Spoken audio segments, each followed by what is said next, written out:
Welcome to Good for Bitcoin, a weekly show recorded live every Friday, where we recap the top events of the week and talk about everything that is good for Bitcoin. If it's built on Bitcoin, then it's good for Bitcoin. Let's get started. Content shared on this podcast is for informational and entertainment purposes only. It does not constitute financial, investment, or legal advice. The views and opinions expressed are those of the host and guests and do not reflect the official policy or position of any other agency, organization, or company. We encourage you to conduct your own research and consult with a qualified professional before making any financial decisions.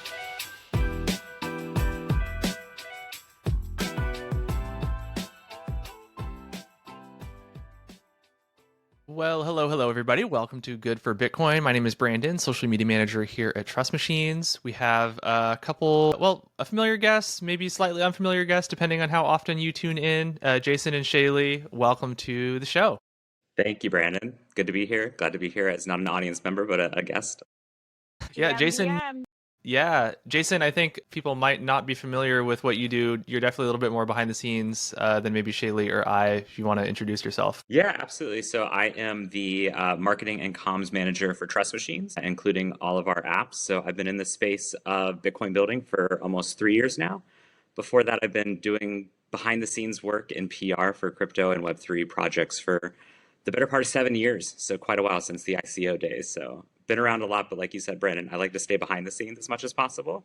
I like to say if you do your job right as a PR person, you're never seen, but your results are heard. Definitely wise advice. Yeah, for those that are regularly tuning in, obviously we normally have Kate and Sean joining, just some scheduling conflicts, but the show must go on. So thank you for Jason and Shaylee for joining us. I guess we can just get started with just asking how your guys' week was. How was your week, Shaylee? It was really good. The weather was nice in DC.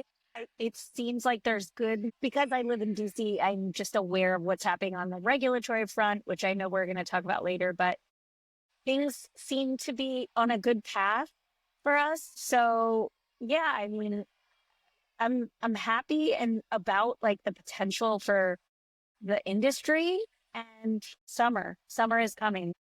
Certainly. Yeah, it definitely feels like we're in this like little bear market because there's been so much what would normally be very bullish news that's been happening over the past several weeks, but that doesn't really seem to have translated in number go up or just, sentiment go up across kind of the Twitter sphere.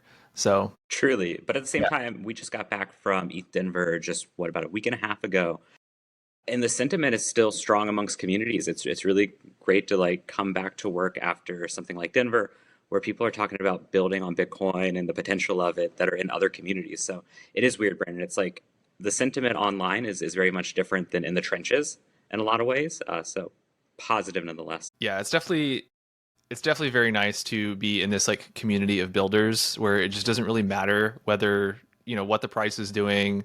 You're just building and you're working on trying to make Bitcoin better and faster and cheaper and more scalable. And, everyone's just building towards this common goal of trying to make Bitcoin more productive. It doesn't really matter what the price is. So it's definitely really nice to, get off Twitter a little bit sometimes and, engage with people that are actually like doing productive things on Bitcoin. We all just need to figure out how to tell that to the family members who text us during these market moves, asking, are you still good? Are you okay? What do I do? Yeah. And I read somewhere, like someone tweeted or posted something like just getting rid of the words bear and bull market, because we're in a completely new kind of like phase of growth for crypto, right? Because these institutions are coming in, and then when they come in, even though people are buying up, we don't quite feel sometimes like the price movement. It's sometimes happening at like the ETF level, and then the trickle down effect into DeFi isn't happening as quickly. So I don't know if that makes sense, but yeah, I think we're just in a different world. It's never been in terms of the market. No, yeah. It's never been my favorite term, but I do think we're in this like zoom out moment where it's healthy to remember to zoom out because this is a part of a bigger picture. And it really doesn't feel like a traditional bear market. It doesn't feel like a crypto winter by any means. It's a smaller thing.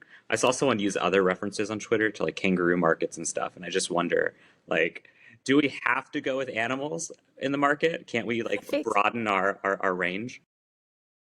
No, we can't make meme coins out of anything that isn't an animal, Jason. If it's not a capybara market, I don't want it, is what Brandon's saying. Right. Yeah, Maybe, it maybe definitely. this is the crab market. I don't know. I've heard that Yeah, too. it's the Yeah. crab market. Yeah, it definitely feels like we're in this, like you said, Shaylee, like this kind of different era now of Bitcoin, nation state attention of Bitcoin. It's just proliferated everything at this point. But we do have some news to talk about. But before we get into it, a lot of exciting news on the .Locker front this week. We had like several announcements. Jason, I know you had helped set up an in-person meetup that the .Locker team was having. So lots of stuff to get into there. I think the first announcement was .Locker introducing this minting as a service initiative, which is basically designed to onboard more domain name providers onto Web3, onto Bitcoin, onto BNS. Yeah, just really cool initiative that we're going to see, more companies getting into this space, right? Right now, .Locker is kind of the only one that is sort of bridging this gap between kind of Web2 domains and Web3 domains through BNS. And now we're going to potentially see more in the future. So that's really exciting. Yeah, the DotLocker team is totally right now this kind of Trojan horse for the Web2 domain space. Don Ruiz, who leads it up, is out in Seattle. Like you mentioned, we had an event out there. It's a domain conference. They do these meetings with ICANN and just advocating for some of these things you're talking about, Brandon. I think it goes beyond us sometimes in this industry, how much education is still needed for these smaller niche industries, and domainers are one of them, where they really want to understand what's going on in Web3 and how they can activate on it, but literally have no idea where to start. We're seeing like these events helping just go back to the very, very basics that some of us might, roll our eyes at if we were just coming from Bitcoin Nashville last year or something, where we're really ingrained in what's going on. Yeah, I hesitate to I don't want to mention any like names specifically, but obviously there's like .com and .net, and there's like many other sort of .TLDs that are out there in the world. A lot of them are, maybe slightly more, I guess, centralized than like a .com is, right? Nobody, of course, there's a governing body for like .com, for example, right? But I don't want to mention any like names specifically because we're talking to some of them, but it's really cool that we're having some of these conversations to just bridge more of these domain names over to BNS. So, whoever owns like a dot whatever can have that equivalent sort of dot whatever on BNS as well. Yeah. And I feel like, so like you were saying, Brandon, I think folks that work in the Web2 domain space probably find it very difficult to build on Bitcoin. Most people find it difficult. And so I think the Orange Domains team solves that like kind of like ease of conversion and like infrastructure middleware point that just makes Bitcoin more accessible to that like industry, which is really, really exciting. So it's a way to onboard not just new users, but new networks. Like a TLD is a network. So very, very cool, like go-to market to bring in just completely new groups of people. So much like at Trust Machines about meeting people where they are, and .Locker is just a really prime example of that. Of there's all these people that have traditional websites that probably have never used Bitcoin or don't really know what Web3 is. They don't know what these terms are. And the minute that you start throwing all these terms and acronyms at them, it's just so overwhelming for somebody that's like not deeply ingrained in the space. All of us that are listening to this show are. So yeah, super important to meet people where they are and try to softly onboard them into Web3. That's how we, create more users in the space rather than it just being like an echo chamber basically of ideas.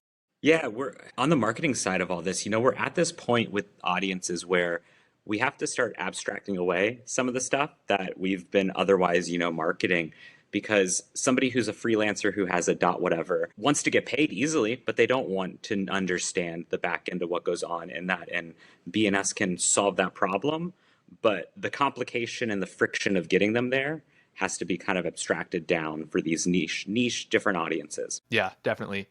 And sort of as a follow-up to the minting as a service announcement, we also announced a digital asset rebate program, which is basically going to allow incentives to, for people to claim those Web3 names. So you could see, in the future, this could even be for .Locker as well.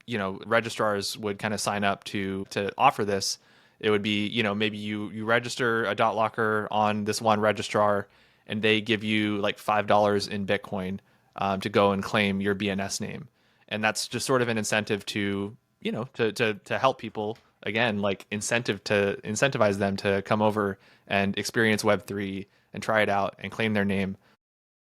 DotLocker announced that there's over now 10,000 domains, DotLocker domains out there in the wild. Not all 10,000 of those domains have claimed, their equivalent Web3 identity on BNS. So would love to see, this just become more popular, and we can continue to kind of grow BNS and grow Bitcoin. Great Christmas gift, holiday gift. Get somebody a DotLocker and get $5 rebate on it. We need a DotLocker gift cards or something. Yeah, that'd be fun.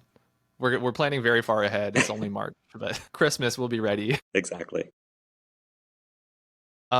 Another big announcement on the Leather side is we announced this direct integration with Crypto Tax Calculator. I know Shaylee has, this is something that we've been working on for quite some time, so very exciting that we got to announce that this week. And it importantly is for both Bitcoin and Stacks, which is very cool. So they integrate with both networks. You can connect Leather, and it just pulls down all your Bitcoin and Stacks transactions. So really easy to file your taxes, and that date is coming up pretty quickly. Also, it's March, so tax date is approaching.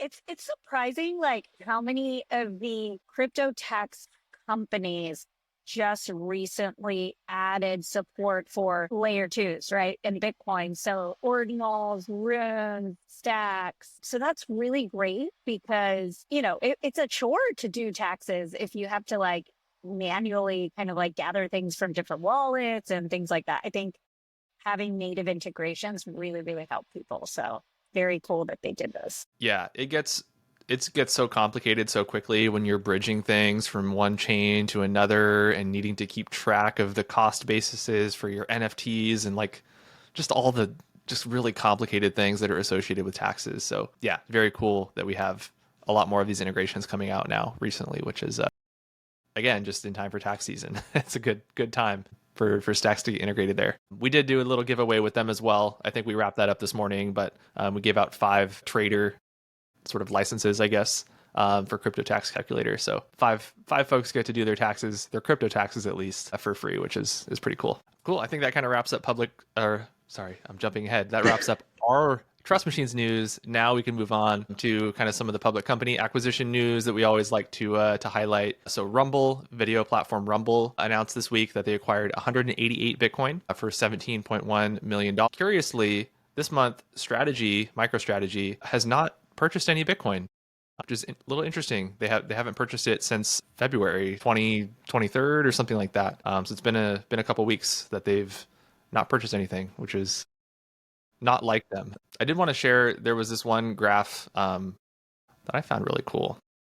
I'm going to quickly share my screen for those that are listening. Yeah, what you're sharing, that I just think it's such a great trend to see with Rumble.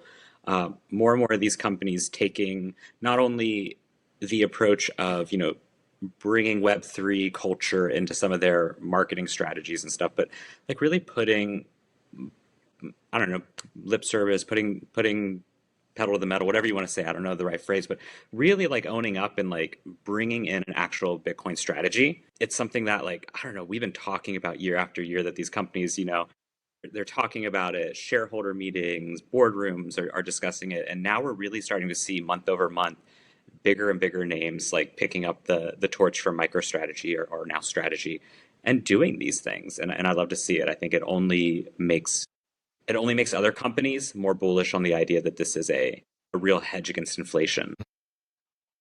Yeah, that's a really good point. I think it's one thing to just come out and say like, oh yeah, we like Bitcoin as a public company and maybe make like one allocation. But now we're starting to see, these companies make multiple allocations, right? It really is turning into an actual strategy for them versus just like a flash in the pan, like you said, kind of like more of a marketing effort, to make Bitcoiners excited and care about their company for a little bit of time. And they're actually, putting their money where their mouth is, and they're allocating into Bitcoin as that kind of inflation hedge. So yeah, pulling up this graph here, it is just still really crazy to visualize how far ahead Strategy is compared to anybody else out there. Almost 500,000, BTC on their balance sheet at the moment. In second place, third place, and kind of most of the folks on the top of this kind of chart are Bitcoin mining companies, which makes total sense. We do have Tesla at number 4, which we definitely don't talk about Tesla quite as much in terms of their Bitcoin holding strategy. They've been kind of holding on to this bit of Bitcoin for a very long time, but it kind of underscores like Tesla announced this like Bitcoin strategy that they were like buying Bitcoin. It was years ago now. I want to say it was like 2021, maybe even So. earlier than that. So they bought it and they've been holding on to it kind of ever since. They sold some, but they've mostly been holding on to it. But even though they aren't actively buying, they were just kind of early, and they bought a large chunk, and they've just been sitting on it, and they're still number 4 in terms of top public companies with Bitcoin holdings. So it's going to take even though Tesla's not actively buying Bitcoin, a lot of these other companies, it's going to take them a very long time to catch up to Tesla, even though all these other companies are actively buying them. I think, Brandon, speaking on MicroStrategy's almost 500,000 Bitcoin here, I think we could probably give Michael Saylor about another week or two before we panic about the not buying in a while. I think they're doing all right. Yeah, I think they have a little room that they can Let's take a breather and let's they'll give be them okay. a spring break. Yeah, let's let them have a good spring break. That's fair. Good point. But yeah, shout out to them. I'm gonna stop the screen. Could you imagine, before we move on to another thing, I think about this all the time. When we look at lists like that, just imagine the unlock if any or all of those start allocating into Bitcoin DeFi. As soon as you unlock some of that capital, that makes me so bullish when I think about like where we can go next with some of this stuff. And then you see lists like that you show, Brandon, the graphs like that, and it doubles down on the excitement of Bitcoin DeFi and the potential. Yeah, huge for DeFi, huge for lending. I mean, obviously these companies are acquiring Bitcoin. They don't want to sell it, but they still might want to get some liquidity on that Bitcoin, right? So yeah, definitely a good opportunity for this space for sure. Totally. Cool. We can move on to next story, which is Senator Lummis announcing the Bitcoin Act. It's a very long acronym. Wait, before you get into Senator Lummis, go ahead. Since we're on the topic of acquisitions, I did want to shout out another big event that happened, which was MoonPay's acquisition of Iron, which is a stablecoin infrastructure. So I think that's also really good for DeFi, where obviously everyone talks about how stablecoins have found product market fit. And now we're seeing more of these like Bitcoin-backed lending products come out in the market. So I do think stable coins, when you can take out stables and use your Bitcoin as collateral and then use it for DeFi or even making purchases, it's going to be huge for the industry. And I think MoonPay is a good actor to help make that happen. Obviously, Granite is an example of a Bitcoin lending product, but that also has legs. But congrats to MoonPay because they're trying to compete with Stripe, which is a big deal. Yeah, they've been making a lot of moves lately. I think their acquisition was like a month or two ago, right? Which company was that? It was Helio. It was that Helio, yeah, the other payments company, which supports Stacks. Yeah, so yeah, they're making a lot of moves. So definitely very cool to see. But yeah, let's talk about this Bitcoin Act. So it's the Bitcoin Act, but Bitcoin in this case stands for Boosting Innovation, Technology, and Competitiveness Through Optimized Investment Nationwide. I think that was in the white paper, Brandon. That's what it's always meant. You have to have an acronym. It wouldn't be like the government if there was no acronym. It's so forced. Did AI come up with this, or did like an intern come up with it, do you think? See, I always go back to the video of the TikTok with Nancy Pelosi where they're putting the acronym for TikTok. It's like tic-tac-toe. And it's just, I wish somebody would get in there, and stop the interns while they're ahead. Crazy interns. Well, we'll just call it the Bitcoin Act. That's a little easier to say. This was co-sponsored by Senators Marsha Blackburn of Tennessee, Bernie Moreno of Ohio, Dr. Roger Marshall of Kansas, great name, Jim Justice of West Virginia, and Tommy Tuberville of Alabama. So lots of support from a lot of different states. More of a bipartisan thing as well. Very cool to see. Basically, it's sort of a follow up to the bill that she announced or introduced last year. It's a bill that aims to establish a strategic Bitcoin reserve. I'm proposing that the U.S. government purchase 1 million BTC over 5 years with a 20-year hold. And the reason that they want to purchase 1 million BTC, why 1 million, is by purchasing 1 million BTC, that would sort of put it on par with how much gold the US holds in their reserves compared to like the supply of gold. So that would kind of put Bitcoin in parallel with like what we're holding as gold reserves. But in order to do that, if it passed, they would have to purchase 547 Bitcoin every single day, which is just like an astronomical number. But we'll see, I guess, what happens. It sounds like a lot of number. I think that's more Bitcoin than gets like mined every day. So supply and demand. Mixed feelings about this because on one hand, I feel like the cypherpunk ethos of like Bitcoin was really to have a peer-to-peer global network without a government or bank in the middle. And if the government buys up too much, then that just like kind of does it like undermines the original intent, I feel. But I think it would just be, hopefully they will not buy up that much, and I do think other governments are going to also try and, buy to keep up and make sure that they're in the game. So yeah, we just need to keep decentralizing the network, to make sure that it stays neutral. Yeah.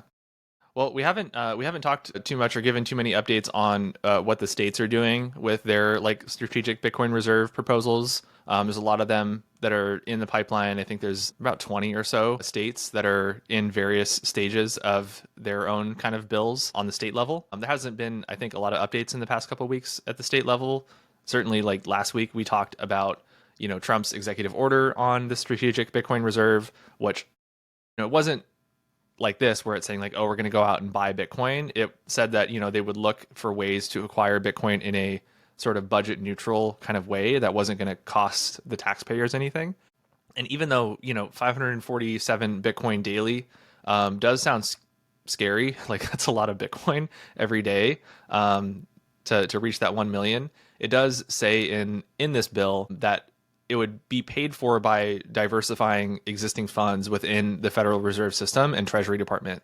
So basically, they would be selling one asset to purchase Bitcoin versus like printing money to buy Bitcoin, which is sort of at least positive, from an American kind of taxpayer perspective.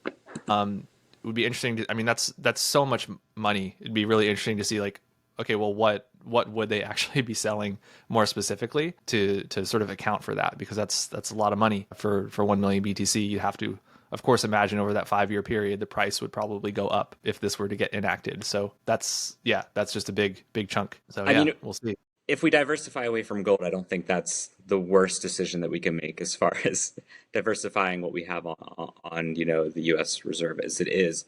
I don't know. I look at this bill as kind of like, they always say, if you want a dog for Christmas, you ask for a pony first. It kind of feels like that type of bill where it's like, I hope this is the pony. And then like next we can see these really, really good bills coming through more consistently that are really targeting the industry more than just trying to hold some Bitcoin. Yeah, that is a good point. But, given that it is a very bold proposal, it is surprising to see so many co-sponsors on it and so much support for it. So I guess we'll just have to see what happens. But yeah, I do kind of think, though, that, something like this probably will eventually get passed, but maybe not necessarily this high of a number. But I guess we'll see. Depends on how much gold they have left in Fort Knox once they finally do their audit, right? Nobody tell Peter Schiff. That's all I gotta say. Yeah, it's no longer at Fort Knox. It's just in like Peter Schiff's basement. Cool. Well, we can move on to kind of the final story. I saw this news actually this morning. Binance Research came out with a report on Bitcoin DeFi, which was very interesting, very, I think, relevant to the work that we're doing. So wanted to highlight this and a few kind of conclusions that they made. First bullet point that they kind of said is like Bitcoin's role is expanding. So they talk about, once primarily a store of value, Bitcoin's evolving into a broader DeFi ecosystem with the emergence of Bitcoin DeFi. They call it BTCFi, which I don't love that term, but they're calling it BTCFi because you're saying CFI when you're saying it. So I don't like CFI.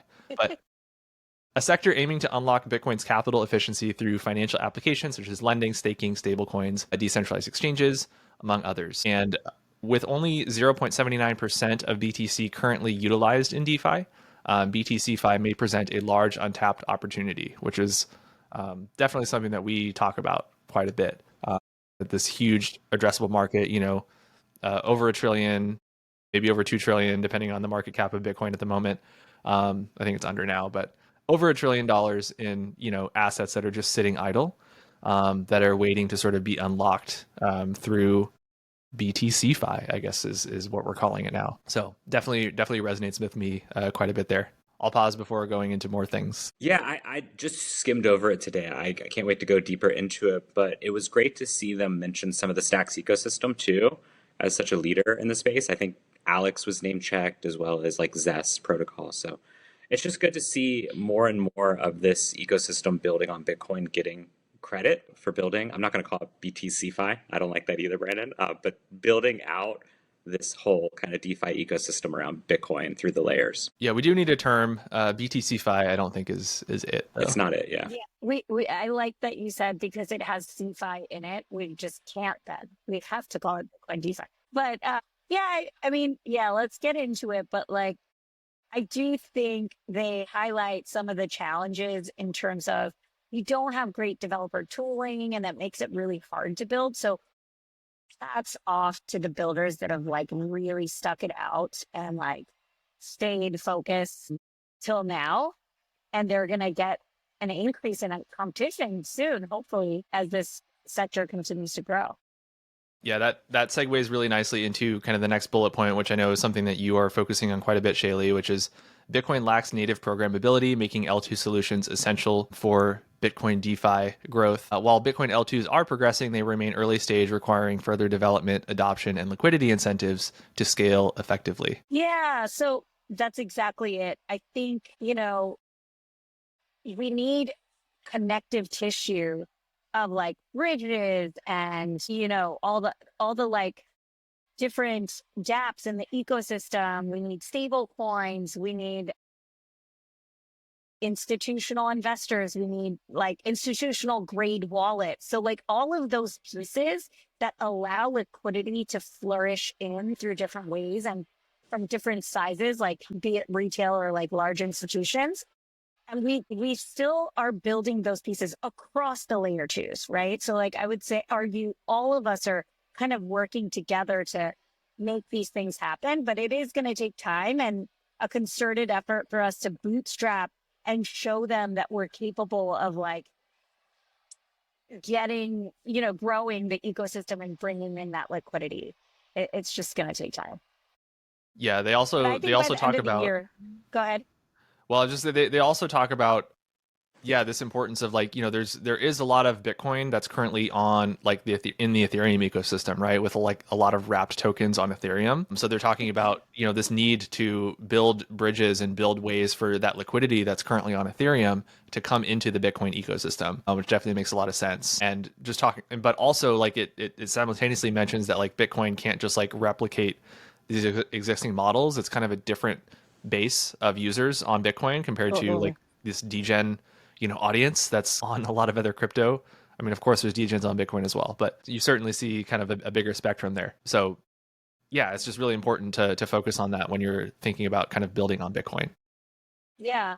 I'm going to call them B-gens or like bit-gens. I don't know what to call them, but like, I do think the Bitcoin DeFi space is totally different.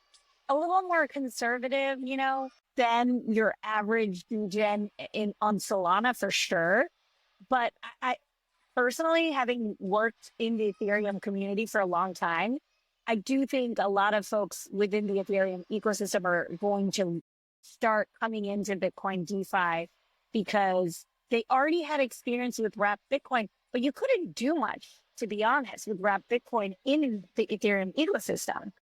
So, and now you have like, dApps like Alex and Bitflow, you have Zest, you have all these different ways to use your Bitcoin, for example, on Stacks that we'll start to see sort of a convergence from ETH to Bitcoin. That's my theory, but we'll see what happens.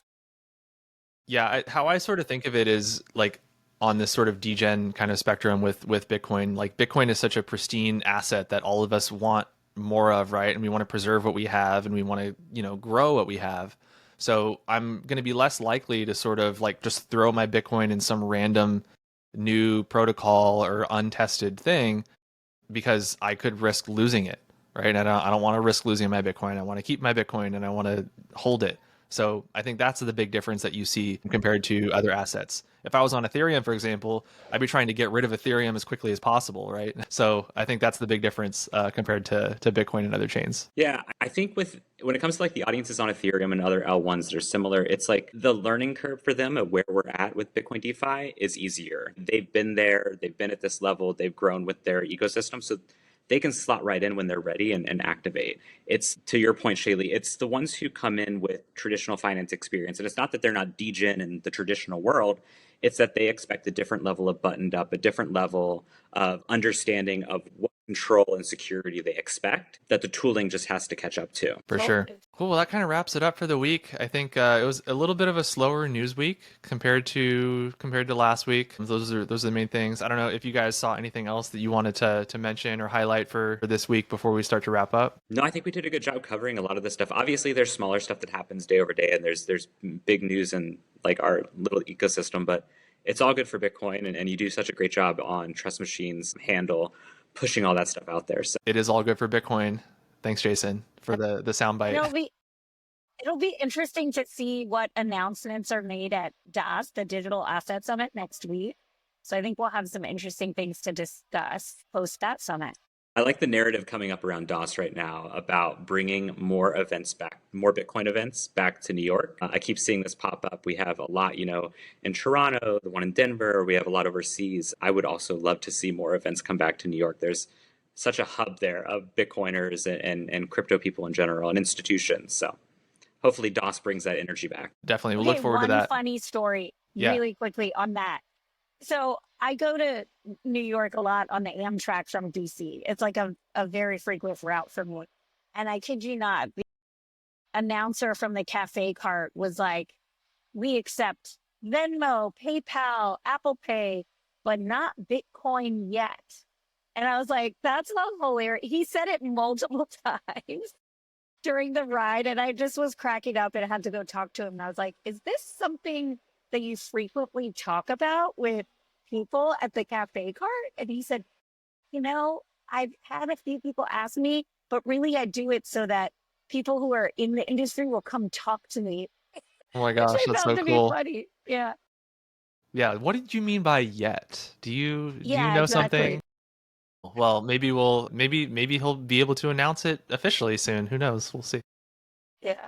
Shaylee's talking APIs and SDKs to the guy at Amtrak. Listen, we can get you. I need stables first. I'm not giving up my Bitcoin. True. Yeah, Bitcoin, we accepted Bitcoin the network, maybe not Bitcoin the asset. We'll try to get them on board there. Cool. Well, next week, we have a lot to look forward to. Next week is actually our 1 year anniversary of hosting this show, Good for Bitcoin. It's crazy that it's already been a year. So we're going to have a really special show with some special guests for next week. Definitely look forward to that. And Sean will be back on Leather Lounge, I believe, on Tuesday. I think we're going to have Alex on there. I'm talking about all the things that they've been building. They've had some really cool announcements lately. So really looking forward to hearing from them. And I think that about wraps it up for the week. So thank you guys so much for tuning in. Jason, Shaylee, thanks for joining. Thanks for having us. Yeah, we'll see y'all next week. Thank you. Bye.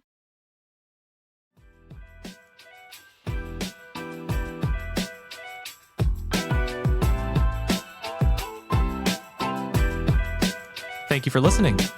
We record Good for Bitcoin live every Friday at 2 p.m. Eastern Time on X. Please follow us at Trust Machines Co. if you would like to listen and engage with us live. Visit us at trustmachines.co for all the latest Bitcoin news. We'll see you next week.